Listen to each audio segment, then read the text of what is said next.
Hello, I'm Corey. Welcome back to week 3, I think. Yeah, week 3 videos for FMP Blood Wedding. Let's get sort of straight into it. This week we had Kat, who is a movement director. She's done sort of many movement pieces all over the country in different theatres like that, which is super exciting and cool. That I'm very privileged to be able to work with her. We also received our casting a few nights ago. I was cast as the bridegroom, which is very exciting, and I'm happy to be playing him. Yeah, so with this week, sort of with Kat, as Harry Gould is off for 2 weeks now, doing other things, being whatever he's doing. So yeah, we have her this week, and then Guy, musical director, and next week. But yeah, this week we've been doing sort of blocking the opening and also a little bit of character work. So yeah, we've got this opening, and it's like this sort of the opening of the whole play, and we're doing a little bit of backstory work. So in this play, my character, the bridegroom, and Mo's character, the mother, have lost some relatives. My character's brother and father, and her son and husband, due to a sort of violent attack from this other family called the Felix family, who are Leonardo and other people like that. And so we were blocking a funeral, and how we could make that look interesting and sort of vibrant and theatrical, while also giving a clear sort of message as to what we're doing and what not. And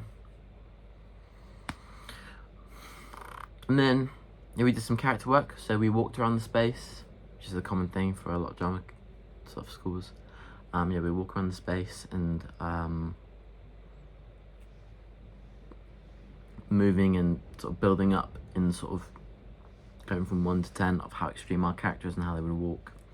So it started off with me sort of average posture, quite sort of upright, hands behind my back, walking, sort of observing, because in my opinion, I believe that the bridegroom holds himself in quite high regard, and that he wants to seem quite put together and sort of well esteemed.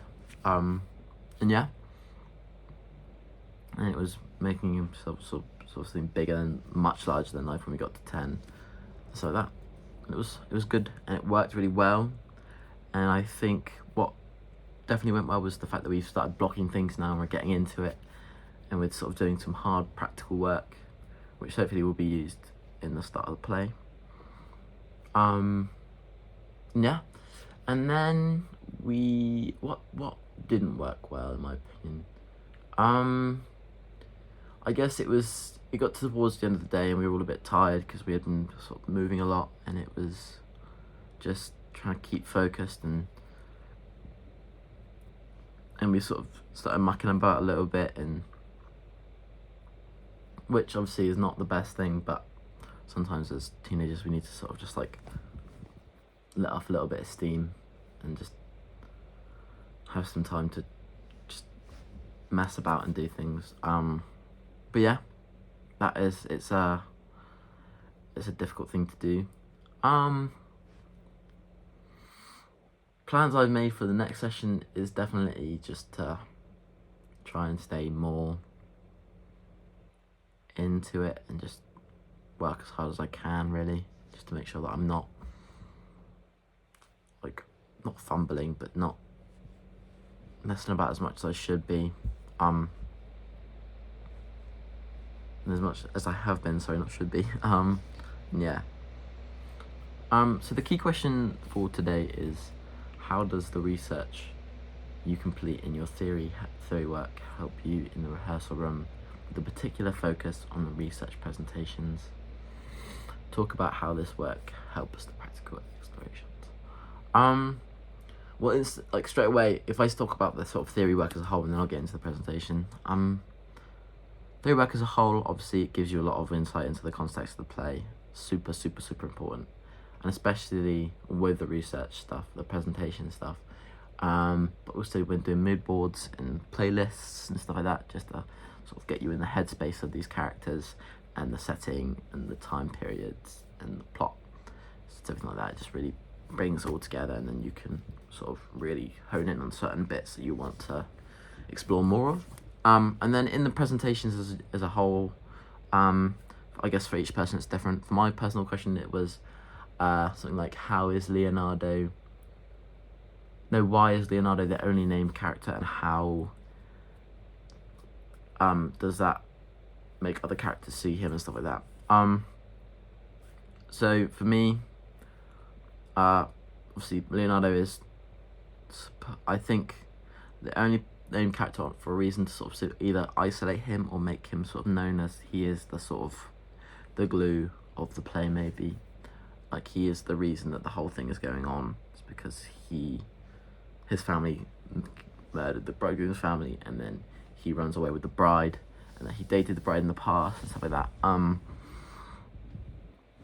yeah, I think it's a good thing for us to talk about, especially in our practical lessons, because then it sort of will give us an idea of how to treat Leonardo as characters. So for me personally, I will not, as playing the bridegroom, I would treat him with a little bit less respect than other characters maybe, or maybe talk to him in a harsher way when we get to sort of the later scenes, when I discover that he's had a sort of like this little affair and he's run away with my just become bride. And yeah, it's just making sure that I know my intentions are clear towards him, and everyone else does as well, because I think everyone will have different sort of interpretations, whereas the bride will have a sort of like a half and half, where like she knows that she has feelings for him, but she also knows that she wants to just stick to the duty and the honour of being married into a sort of well-off family and making her dad proud and stuff like that. Whereas the maid, for instance, she can't stand Leonardo. She thinks he's awful and that he's not worth the bridegroom's time. The bride's time. So many characters. Yeah.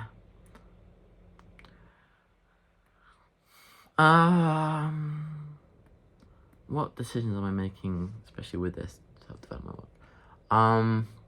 I think a key thing that is helping me develop my work is sort of looking into the sort of relationships that each of my characters have with different people throughout the play, and then deciding how I will perform with them, while keeping them, obviously making sure my character doesn't vary too much to the point where like, this guy is a little bit bipolar, but instead having sort of clear things on who I like, who I don't like, who I'm sort of okay with, and then going from there. Because I think characterization is, in my opinion, the most important thing for a play.